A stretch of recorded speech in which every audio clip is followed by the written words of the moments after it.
Alright, so this video is going to be a little different. I said before that I was thinking about doing a deep dive on the Rise of Skywalker, where I go through the entire film, and since I'm low on content anyway, I said fuck it, no better time to do it than now. I don't know how long this video is going to be, but hopefully it's not as long as a commentary track or anything, so let's just hop in.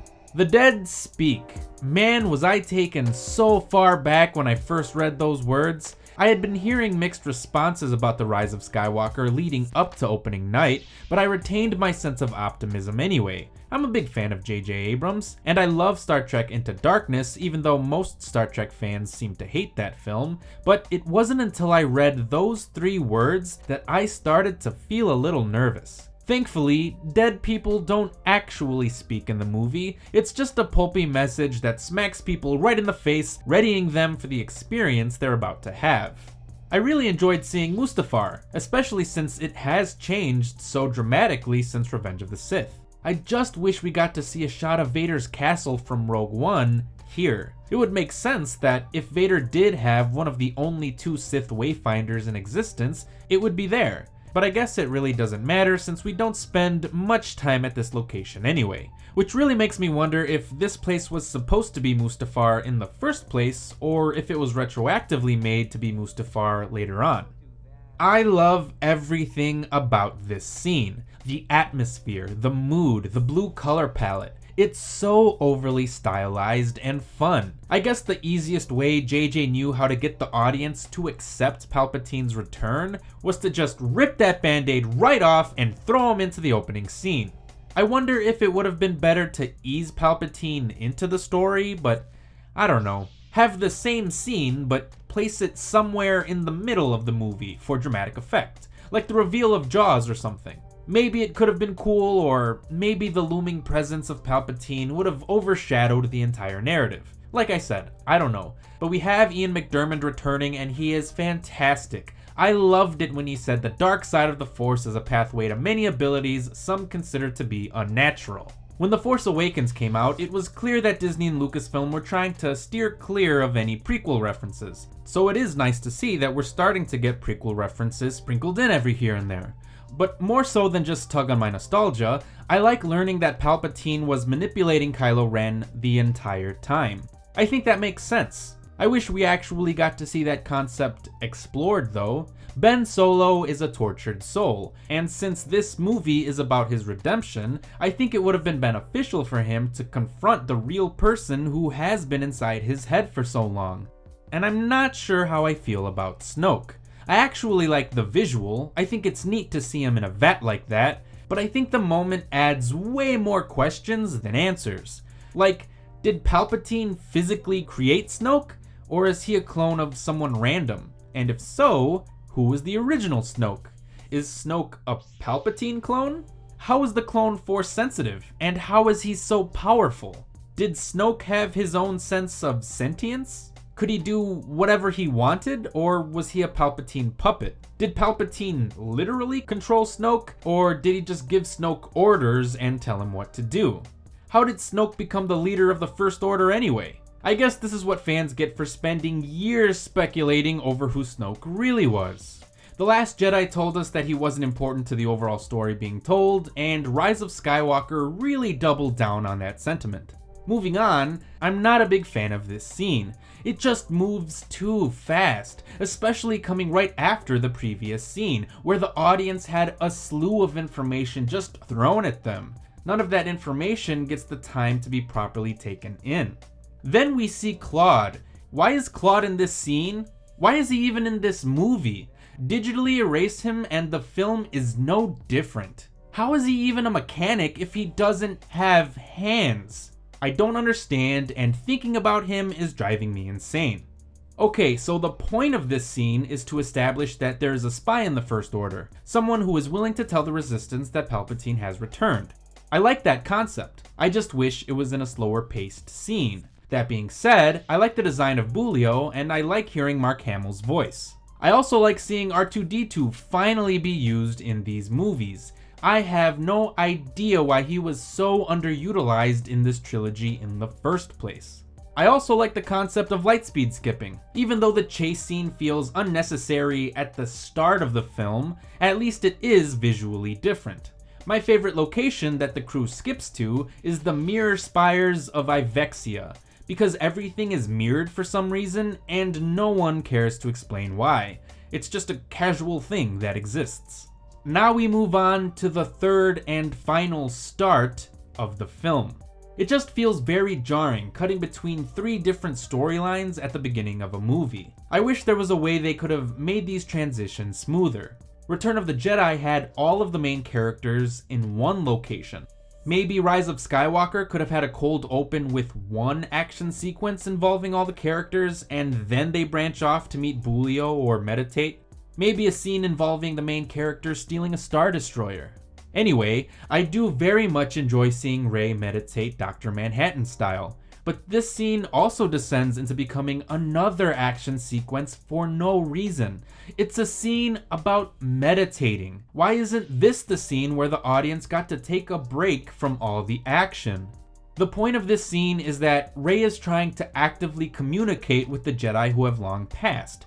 You know, speak to the dead. And the scene ends with Rey having a conversation with Leia, where it's revealed that Leia has actually taken up the mantle of being Rey's new master. I like that concept a lot. I just don't understand why the scene included a training course run in the middle of all that, other than to show the audience how powerful Rey has become since the last time we've seen her, which is something that we could have figured out for ourselves as the narrative progressed. Going into the movie, I was very nervous to see how Leia was going to look. We all know that Carrie Fisher unfortunately passed away during the production of the movie, and that instead of recasting the role of Leia or using CGI to digitally recreate her, Lucasfilm decided to insert Fisher into this film by digitally altering deleted scenes she had already shot in The Force Awakens. I was fearful that these scenes would look jarring and uncanny, but they don't. They actually look really impressive. Good job, people at Lucasfilm. You continue to push the boundaries of visual effects. Here, Poe comes in and says it's on fire, the whole thing is on fire, all of it's on fire. And I think that pretty much sums up the production of this movie after The Last Jedi. Anyway, I hate that the main characters argue and yell on top of each other for no real reason. So, this scene is where the Resistance learns that Palpatine is back. And it's a very exposition-heavy scene. It basically just tells the audience, okay, this is where our characters are, and this is what they're planning on doing for the rest of the movie. But I like that everyone is just standing around and doubting Poe's intelligence. The Emperor is back. Do we believe this? What, you don't believe the guy in charge of reconnaissance missions? Maybe this would have been a good place for the movie to actually play Palpatine's message. You know, the one that was referenced in the crawl text. But instead, the message isn't in the movie at all. So the audio was dumped onto Fortnite. Fortnite? Imagine if the opening scene with Palpatine was reshuffled later on in the film, like I had mentioned, and Poe tells everyone here that a message was transmitted to the First Order, but was intercepted by Resistance sympathizers. And he plays it, and everyone gets to see a shocking hologram of Palpatine. This way, the audience is learning information with the main characters instead of being ahead of the characters. And the exposition is told visually instead of through dialogue.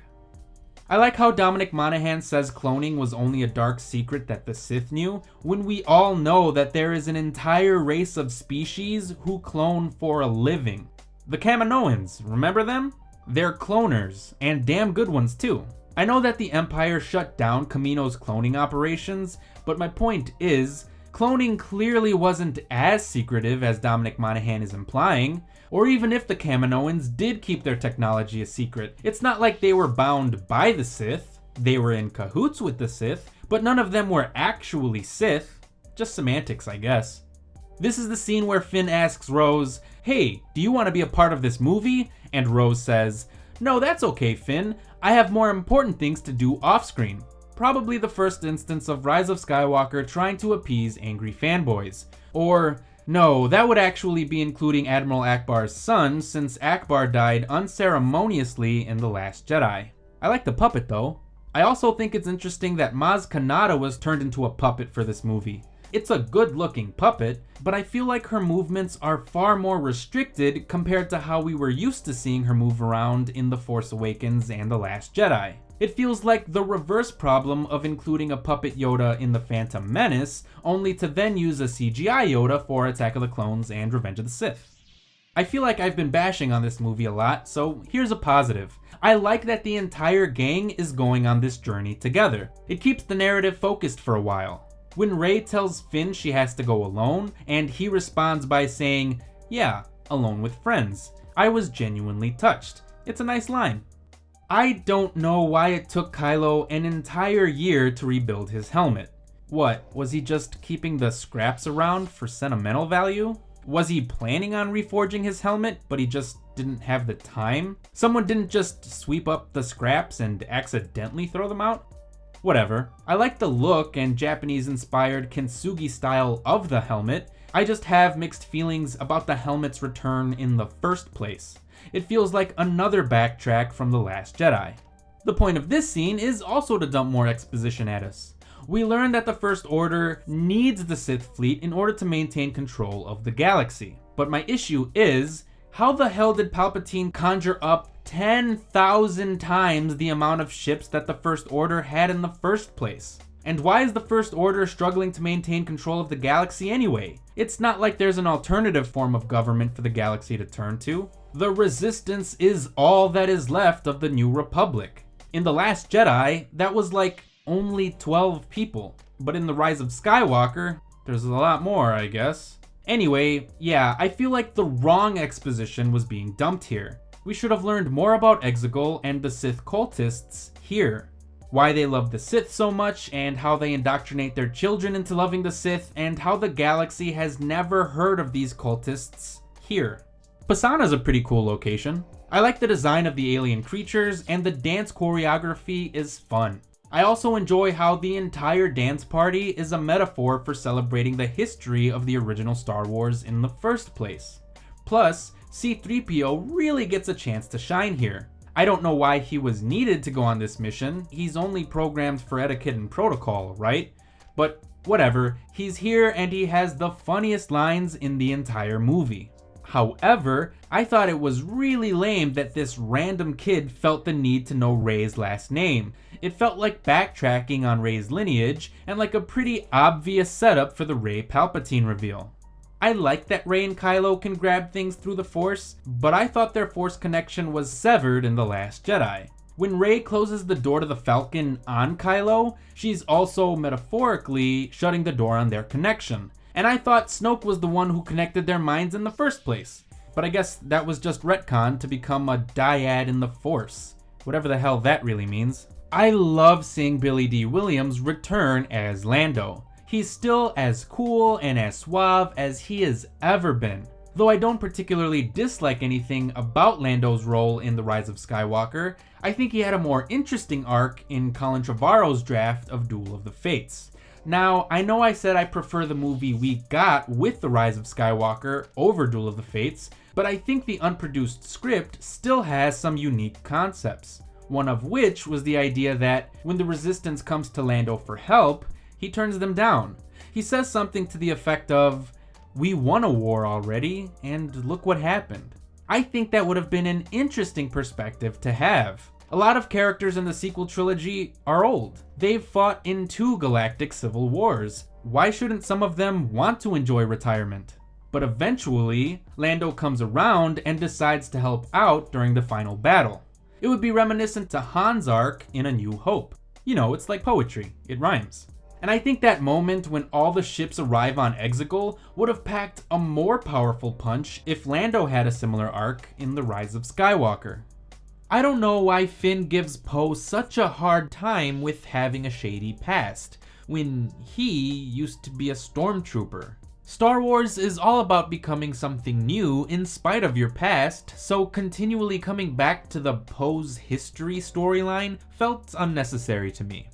This is a fun chase scene. I really like the design of the tread speeders, and the catapult seats are pretty cool. I also like that stormtroopers can fly now, only that makes me wonder why they couldn't fly before. Jetpack technology existed, though it seemed to be connected only to Mandalorian culture, and I'm not exactly sure why that is.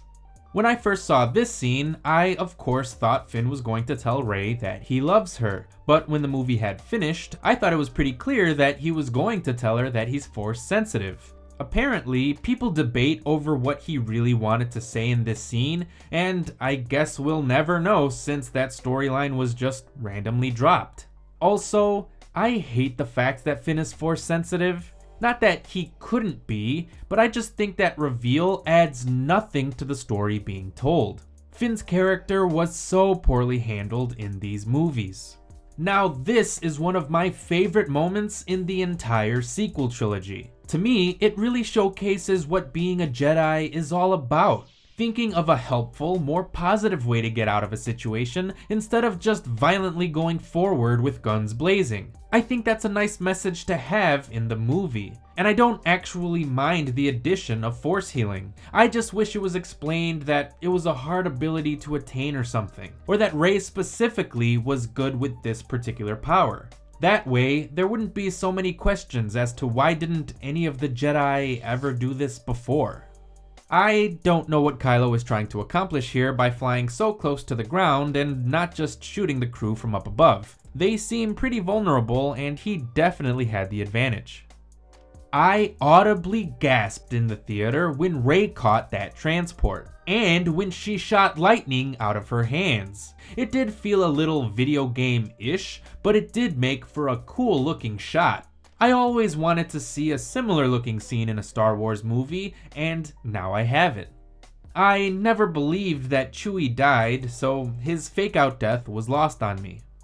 Dio is another unnecessary character added to this film. Take his presence out, and the story doesn't change. I guess JJ just wanted to be part of the film somehow. And he wanted his friends to come along too. That's why Dominic Monaghan has more lines than Kelly Marie Tran, and why Kerry Russell is also in the film for no reason. I mean, her character design looks cool, but she does nothing for the movie.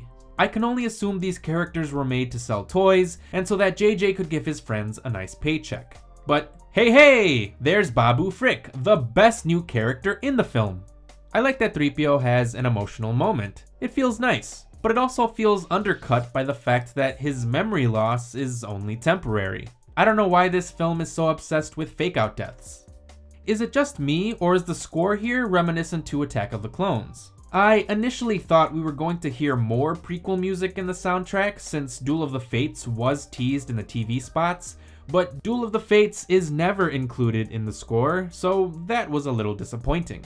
I do feel like I hear shades of Obi-Wan versus Anakin in Rey's training course, but that could just be my ears deceiving me. I think it's stupid that Kerry Russell spent her whole life trying to get a thing, but she just gave Poe the thing for no reason, and Poe put the thing in a thing, and now everything is alright. I guess plot just needed to happen. See, this is where Finn should have had a moment to shine. Through his character, we learned that First Order stormtroopers were abducted as children. They were essentially brainwashed and forced to join the Navy against their will. So, with this information, I think it's really weird that he just guns everyone down without a second guess. Poe is the hothead, right? He likes to blow stuff up. So I think it would have been a nice character building moment if Finn told Poe that he should set his blasters to stun. It would remind Poe that he's supposed to be a leader, that he has to think of different ways to get out of situations instead of just violently going forward with guns blazing, and that Finn himself was once a trooper, even though the two of them now are the best of friends. It would have made for some interesting development. Now, we've all heard the canon explanation for Palpatine's return.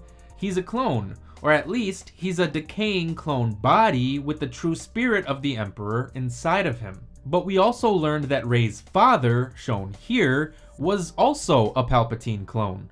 A Strandcast incapable of harnessing the Force himself, but who could potentially carry on Palpatine's bloodline. Now, even though this does clear up the icky thought of Sheev having sex with a woman and logistically trying to figure out whether or not that would have taken place before or after he had his hideous Monster Mash look going on, I do have one issue with this. And that's the fact that actor Billy Howell looks nothing like Ian McDiarmid. I know that this guy is ultimately supposed to be a Strandcast clone, but I'm sure JJ and company did not intend for that to be his full story while shooting this film, which is why the story beat is never actually mentioned in the movie. I know the point I'm trying to make here is basically a nitpick, but it's one that reminds me that JJ and company probably had a film a cool looking shot first and write the story around it later approach while making this movie.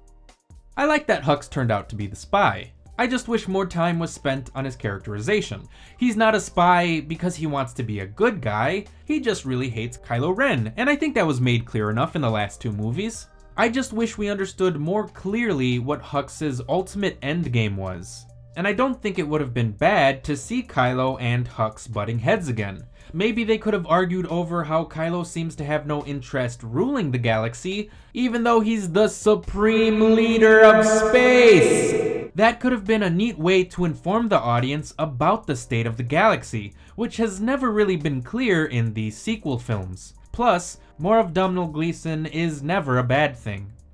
Yeah, I don't like the reveal that Rey is a Palpatine. I think it just undercuts the entire message of The Last Jedi, that greatness can come from anywhere. You don't have to be a descendant of someone special in order to be someone special yourself. But I guess JJ just wanted to make a good excuse for why Rey is so powerful. It would give all the people shouting Mary Sue a reason to shut up. So thanks, angry fanboys, thanks for nothing. I love the look of Kef Bir. The grassland terrain, the choppy ass waves, the Death Star looming in the distance. It has a very cinematic feel. I don't believe the Death Star would have any remaining pieces since it was totally eradicated in Return of the Jedi, but whatever, it makes for a cool looking shot. The Sith dagger being an arrow pointing to the Wayfinder is so stupid. When was this dagger made? Was it made after the Death Star exploded? Why? By who? Because what sense would it make to have a dagger like that if the Death Star was still operating in space? What are the odds that Rey and company would crash land in the exact location with the perfect distance necessary for the dagger to even point at the right spot? Imagine if they had crashed on the other side of the Death Star, or just a little too far to the left. It would be a pretty fucking useless dagger then, huh? See, I like that Janna and her crew were former stormtroopers, but they do nothing in the story. Imagine if the conversation I mentioned earlier between Finn and Poe actually did take place. Then, Janna's existence would prove to Poe why Finn was right to not just gun everyone down. Finn could have had an arc about rehabilitating former stormtroopers, and Poe would have realized that a good leader doesn't just kill everyone in sight. Even though that was technically the same arc he had in the last movie, but at least it's something. Dark Rey is a pretty cool visual, but I could do without her. I get that it's meant to show Rey what she could potentially be if she just embraced her inner darkness, but it feels too similar to Luke's vision of Vader in the Cave of Dagobah. Which is another problem I have with Rey Palpatine. Instead of having a brand new arc that is specific to her, Rey is forced to have the same arc Luke did, realizing that she comes from the most evil person in the galaxy, but choosing to be a good person anyway. We've seen that before. I love this lightsaber duel. I think it's my favorite one in the entire movie. I love that Rey catches Kylo's blade with the Force. I love that the flips, jumps, and superhero landings feel like they have weight to them. I love that Rey and Kylo look exhausted as the fight is winding down, as I'm sure it takes a lot of energy to fight as elegantly as they are.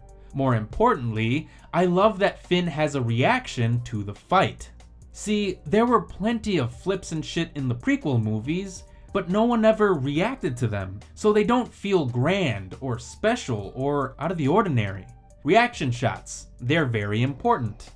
I love that Leia's last act was to reach out to her son. To tell your child that no matter what has happened, you still love them is a very motherly thing to do.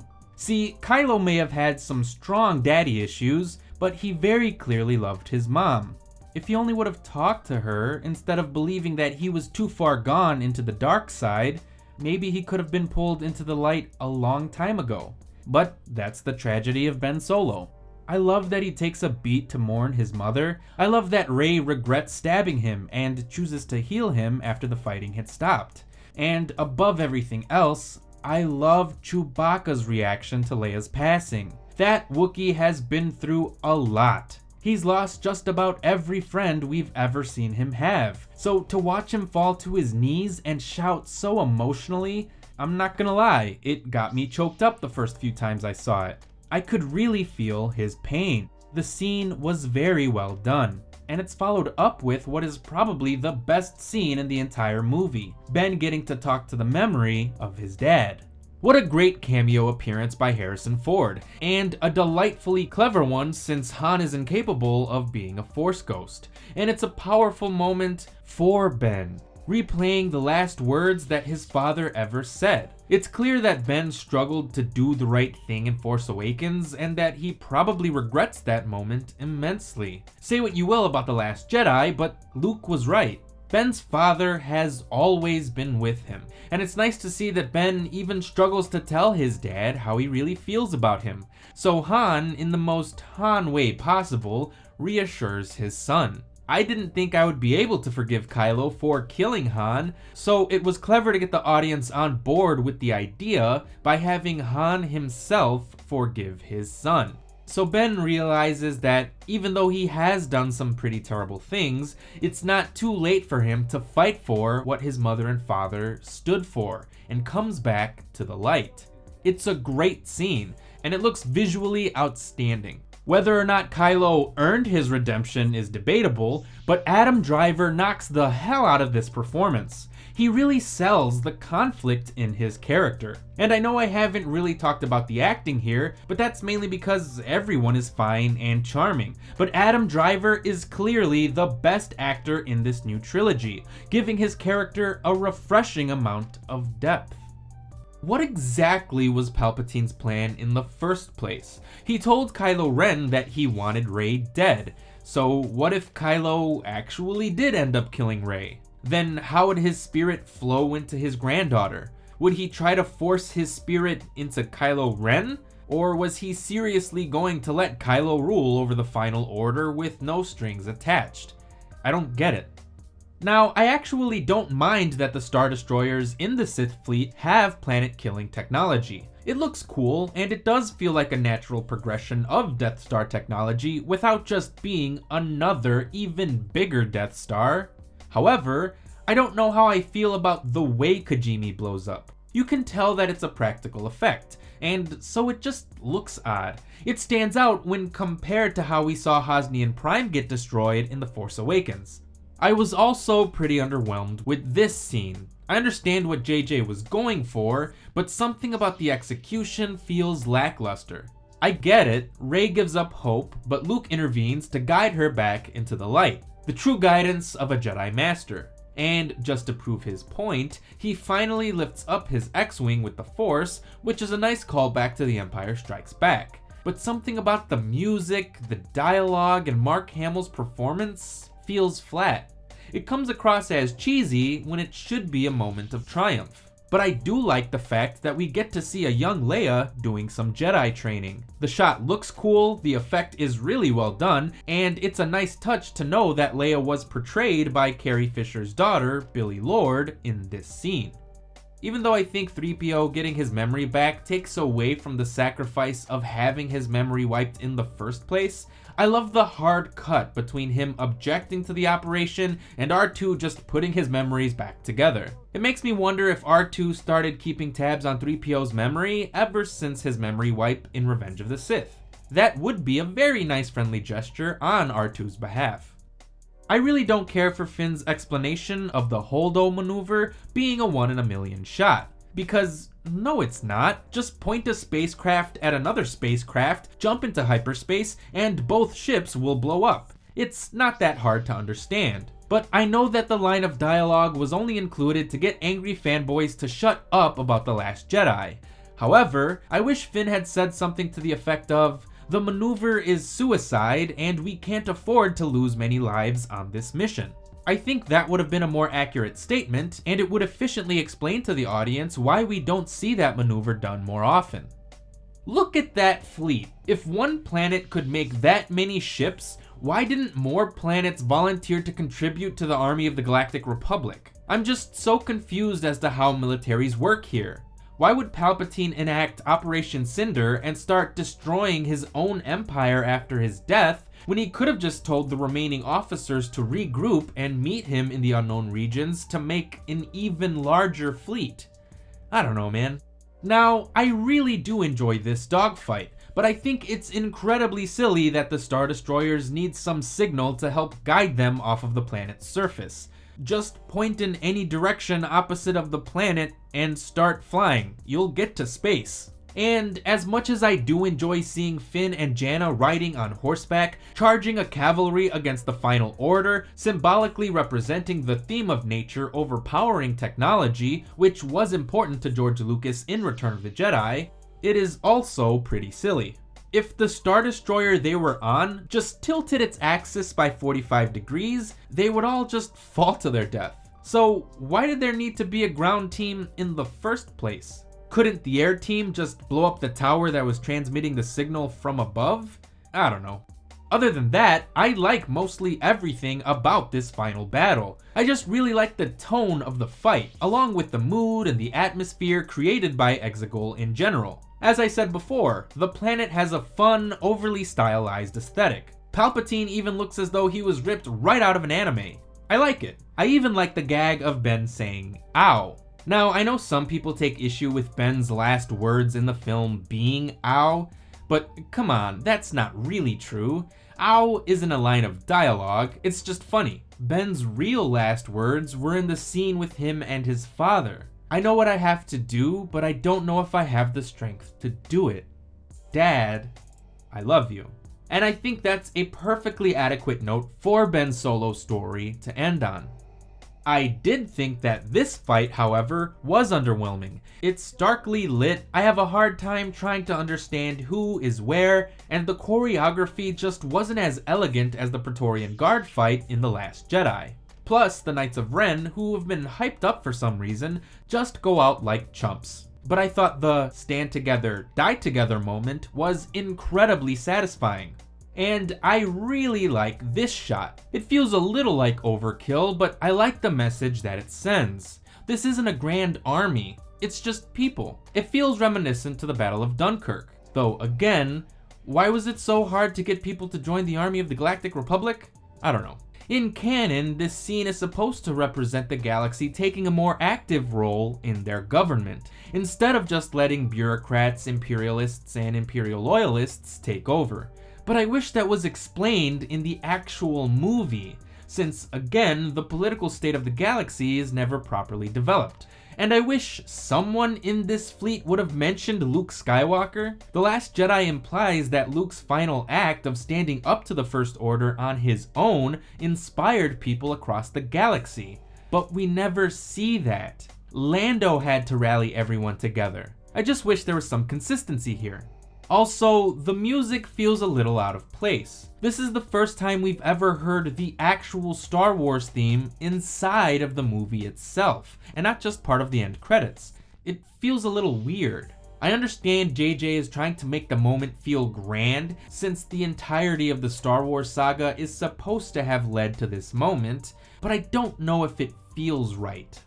I still may not know what a dyad in the Force is, it just sounds like some made up shit Palpatine pulled out of his ass, but I do like this shot. And I like that Palpatine finally gets to come back in all his glory.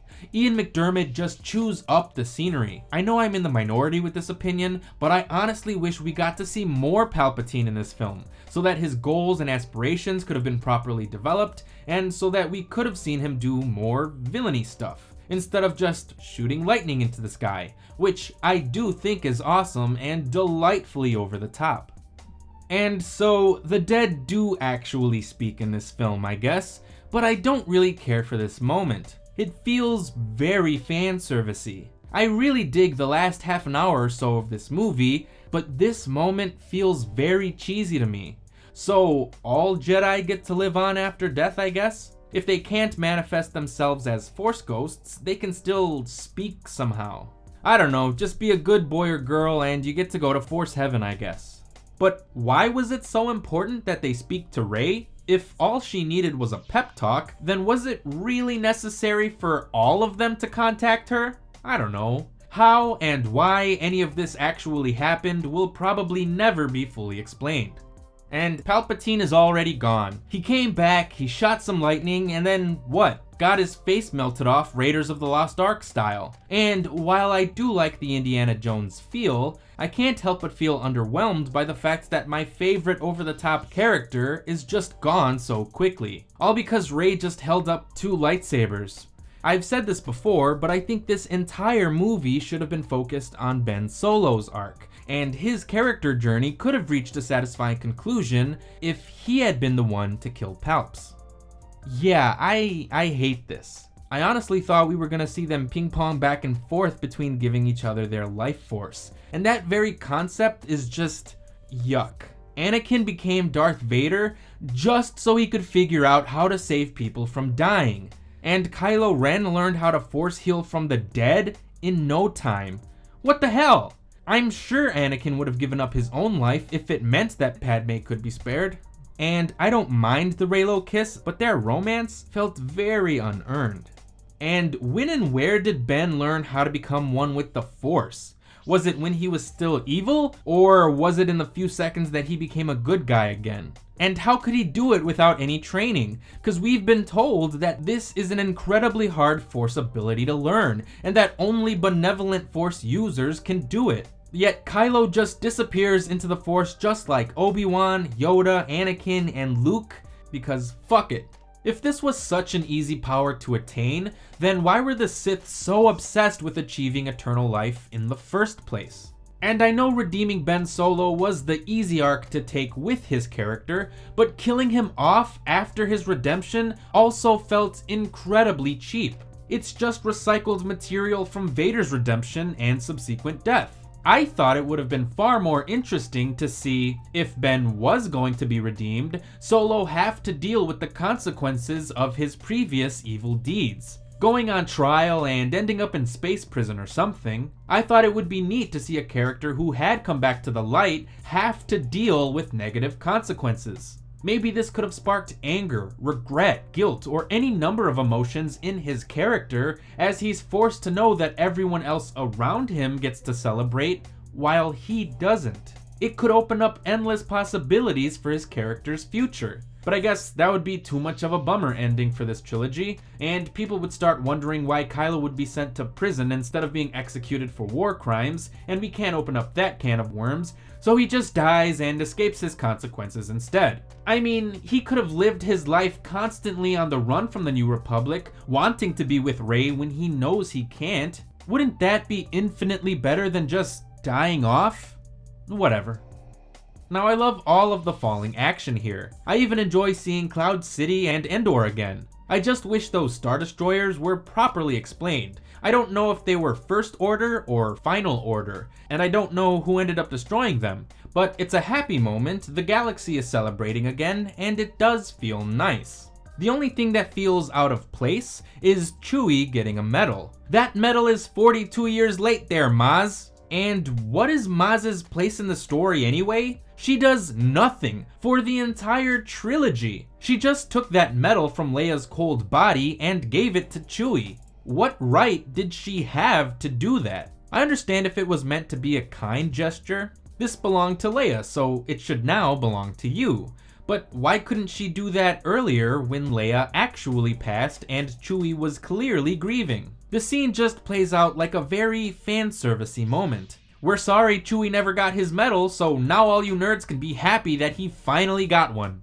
And this moment here between Lando and Janna only makes sense if you know that Lando had a daughter that was stolen from him. He carries that guilt and that grief with him. So once he realizes that Janna doesn't know where she comes from, he can understand her pain, and he wants to help carry some of that burden off of her shoulders. It's a really nice and touching moment, but it has no context since Lando's history is never explained in the movie. You think that would have been a vital piece of information to share with the audience, because without that knowledge, it kind of feels like Lando is flirting with this young woman, and that feels very inappropriate. Oh, and if you didn't already know, Neenub died in the Battle of Exegol, so that sucks. Now JJ also unceremoniously killed off a character from the original trilogy. That stings a little. But now we come to the final scene in the movie, and I enjoy it immensely. Rey visits Tatooine, finds the old home of Luke Skywalker, and buries his lightsaber in the sand. She then sparks her own saber and decides to forge a new destiny for herself, carrying on the Skywalker name in honor of her surrogate parents. She is now Rey Skywalker. She looks onto the binary sunset, onto a hopeful future, and the film ends on a quite lovely, albeit clearly made in post, shot. I do like it, though the scene does feel at odds with itself. The theme of the movie is to not be afraid of who you truly are, and whether I like it or not, Rey is a Palpatine. I get that JJ was trying to create a moment for Rey to spit on Palpatine's legacy by taking on a name that is associated with the Jedi and the light side of the Force, but I think it would have been an equally powerful message to keep the Palpatine name and turn it into something that does become associated with the light side of the Force as she continues to go about her journey in life. Or what if she had decided to simply go by Rey? The final scene here would mirror the earlier one with the random kid asking Rey for her full name, only now she embraces her nowhere lineage with triumph instead of disappointment. That's a good character arc. Either way, regardless of her answer, I hate that there's a random old woman there just waiting to ask Rey for her name. It feels so staged and forced. When does anyone ever ask any stranger for their full name? It felt like a cheap, easy, and obvious way for JJ to get Rey to say, "I'm Rey Skywalker." So that's episode 9. I know I probably bashed on it a lot, but I hope I made it clear that there are a lot of aspects in this film that I do enjoy. I think what I've learned the most upon revisiting this film is that The Rise of Skywalker is filled with plenty of cool and gorgeous looking shots, but that those shots aren't enough to make for an engaging, heartfelt story with good character development at the end of a 9-feature saga. The sequel trilogy doesn't feel like it belongs in the overarching narrative of the Skywalker saga. It feels like it's kind of just tacked on at the end of an already complete story. And technically, that's true. So I wish Disney and Lucasfilm had mapped out a more cohesive story from the beginning so the entire saga could have felt more streamlined. But I think that final scene in The Rise of Skywalker is important. The entire movie is a celebration of everything that has come before. It's clear that the filmmakers involved have a love and passion for the Star Wars films. That's why the Disney-era saga is filled to the brim with Easter eggs and references and whatever else have you. But by the time the movie comes to an end, and the narrative is finally allowed to take a beat and just relax, we see our main hero burying something that is meaningful to her. She doesn't want to let the past die, but she does want to let the past rest. This way, she can forge her own future. But she still honors those who have come before, which is why she takes on the name Skywalker.